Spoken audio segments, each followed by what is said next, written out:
Shalom, selamat bertemu kembali Bapak Ibu Saudara yang dikasihi oleh Tuhan. Dan kita bersama-sama belajar firman Tuhan ya. Dimanapun, kapanpun kita tetap belajar. Dan hari ini kita akan belajar bersama-sama di dalam firman Tuhan yang terambil di dalam 2 Korintus 5 ayat yang ke-17. Dan saya akan memberikan judul yaitu Paskah membawa perubahan. Puji Tuhan. Dan sebelumnya kita akan berdoa terlebih dahulu. Kami berterima kasih kepada Tuhan Allah Sang Penyelamat jiwa kami yang membawa kami menuju hidup yang berpengharapan, mendapat kemenangan. Oleh karena itu hari ini Tuhan, saat ini Tuhan kami belajar firman-Mu. Engkau tenangkan, teduhkan hati dan pikiran kami Tuhan, untuk kami terus diproses dalam pengenalan akan firman Tuhan. Terima kasih di dalam nama Tuhan Yesus, haleluya, amin. Puji Tuhan. Di dalam 2 Korintus ayat pasal yang kelima ayat yang ke-17, di mana 2 Korintus ini adalah tulisan dari Rasul Paulus, demikian bunyi firman Tuhan. Jadi siapa yang ada di dalam Kristus, ia adalah ciptaan baru, yang lama sudah berlalu, sesungguhnya yang baru sudah datang. Puji Tuhan. Saat ini di mana-mana gereja lagi merayakan Paskah. Minggu-minggu kemarin tentunya ya. Tanggal 5 tepatnya. Tanggal 3 kita memperingati Jumat Agung kematian Yesus Kristus, dan tanggal 5 kita memperingati Paskah, yaitu di mana Tuhan bangkit dari kubur setelah mengalami kematian 3 hari. Ya, puji Tuhan. Dan kubur itu batunya terguling. Sehingga bersama-sama saat ini kita akan belajar lagi di dalam Paskah yang membawa perubahan. Perubahan siapa? Tentunya perubahan dalam hidup kita. Apa yang sudah Tuhan lakukan? Dia mati untuk segala dosa-dosa kita. Dia dikubur dan hari ketiga dia bangkit. Itulah yang menjadikan kita mempunyai suatu perubahan. Ya, adalah sebab dia hidup, ada hari esok. Ya. Tuhan bangkit itulah yang membawa hidup kita berpengharapan. Puji Tuhan. Ya, sehingga kita bisa berubah karena kita ada pengharapan. Kalau orang tidak ada pengharapan itu biasanya pasif. Ya. Puji Tuhan. Bagaimana untuk kita memperoleh perubahan itu dalam diri kita? Yaitu kita lihat di dalam kitab Roma pasal 6 ayat yang keempat, itu pun ditulis oleh Rasul Paulus. Demikian bunyi firman Tuhan. Dengan demikian kita telah dikuburkan bersama-sama dengan Dia oleh baptisan dalam kematian, supaya sama seperti Kristus telah dibangkitkan dari antara orang mati oleh kemuliaan Bapa, demikian juga kita akan hidup dalam hidup yang baru. Bapak Ibu Saudara yang dikasihi oleh Tuhan, waktu kita menerima baptisan air, kita ditenggelamkan, yang artinya kita mati oleh dosa-dosa kita. Lalu kita keluar dari air yang melambangkan kita mempunyai hidup baru. Amin Bapak Ibu. Hidup baru. Ku tak mau seperti dulu lagi, kata Puji. Ku tak mau seperti dulu lagi. Nah, ya, itu pujian. Ya. Nah, begitu juga kita. Ya. Kebangkitan Kristus kita juga harus hidup baru. Dari pola pikir yang selalu negatif, ya, yang selalu menghakimi orang, kita ganti dengan pikiran yang positif terhadap segala sesuatu. Kita mulai ada tumbuh di dalam kehidupan kita buah roh, kesabaran, kelemah lembutan. Ya, puji Tuhan Bapak Ibu. Dan saya percaya itu juga ada dalam kehidupan Bapak Ibu Saudara sekalian. Kasih, penguasaan diri terlebih. Puji Tuhan. Ya. Lalu kita juga berubah dari hidup yang gelap menuju ke terang. Kita buka di dalam kitab Efesus 5 ayat yang ke-8. Demikian bunyinya. Memang dahulu kamu adalah kegelapan, tetapi sekarang kamu adalah terang di dalam Tuhan. Sebab itu hiduplah sebagai anak-anak terang. Kalau dulu mungkin kebiasaan kita ngegosip, mungkin pikiran kita ini selalu tidak baik dengan orang, menjudge orang, ya. Tapi sekarang hidup baru. Ya. Kita tinggalkan yang lama dan kita masuk yang baru.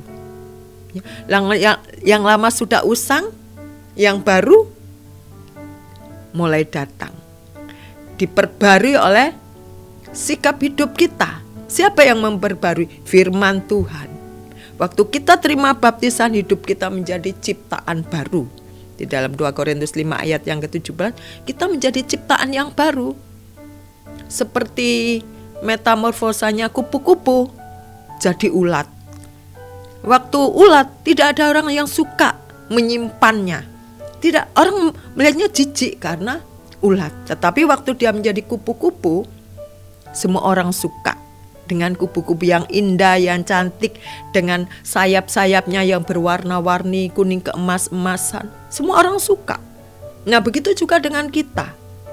Waktu kita mati oleh dosa-dosa kita, menjadi hidup baru, kita tinggalkan segala karakter kita yang tidak baik. Biarlah itu mencerminkan sebagai terang bagi kemuliaan Tuhan dalam hidup kita sehari-hari, dimanapun kita berada, komunitas apapun kita ada di dalamnya, biarlah Tuhan dimuliakan. Amin, puji Tuhan Bapak Ibu. Lalu kita juga harus diperbarui. Yang terpenting adalah pikiran kita, hati kita. Orang bisa tertipu dengan casing kita, senyum, tapi hatinya, dia ya, awas kamu ya, gak ada yang tahu. Kita bisa ditipu oleh kelemah lembutan orang, tapi hatinya, hati-hati kamu ya, suatu saat nanti, ya. Tetapi di dalam kitab Roma pasal 12 ayat 1 sampai 2, diperbarui hati dan pikiran kita. Coba kita lihat bersama-sama. Karena itu saudara-saudara, demi kemurahan Allah, aku menasihatkan kamu supaya kamu mempersembahkan tubuhmu sebagai persembahan yang hidup, yang kudus dan yang berkenan kepada Allah. Itu adalah ibadahmu yang sejati. Janganlah kamu menjadi serupa dengan dunia ini, tetapi berubahlah oleh pembaruan budi, sehingga kamu dapat membedakan manakah kehendak Allah yang baik dan yang berkenan kepada Allah dan yang sempurna. Ada suatu perubahan. Ya, di dalam pikiran, di dalam hati kita, ya, hidup yang sudah diubahkan oleh siapa? Oleh Roh Kudus yang tinggal dalam hidup kita, oleh firman Tuhan yang berkuasa. Amin Bapak Ibu. Puji Tuhan, kiranya Paskah ini benar-benar membawa suatu perubahan dalam hidup kita, dalam pola pikir, hati, sikap, ya, tingkah laku kita sehari-hari. Ada penguasaan diri, ada kesabaran, ada kasih, ada kelemah lembutan. Ya. Dan satu hal, di dalam Paskah yang membawa perubahan itu sesungguhnya hidup kita menjadi berarti.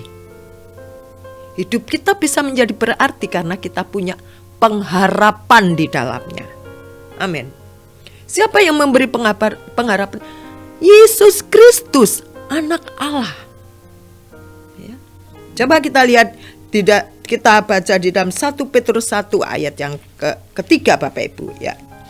Terpujilah Allah dan Bapa Tuhan kita Yesus Kristus yang karena rahmat-Nya yang besar telah melahirkan kita kembali oleh kebangkitan Yesus Kristus dari antara orang mati karena suatu hidup yang penuh pengharapan. Yesus mati dan hidup. Sebab dia hidup, hidup kita menjadi berarti. Kalau hidup kita menjadi berarti, berarti hidup kita ini punya pengharapan. Bukan kosong, bukan hampa. Di dalam kita mengikut Kristus, di dalam kita merubah mindset kita. Amin Bapak Ibu. Kita tidak bisa pernah berubah dengan sendirinya tanpa ditolong oleh Roh Kudus yang tinggal dalam hati kita saat ini. Tanpa kita merenungkan firman Tuhan. Sebagai manusia kita pasti melakukan hal-hal yang salah.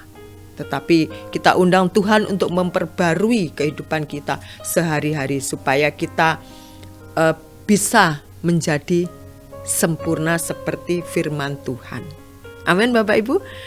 Dan kita semua bisa menjadi terang Kristus bagi kemuliaannya. Puji Tuhan.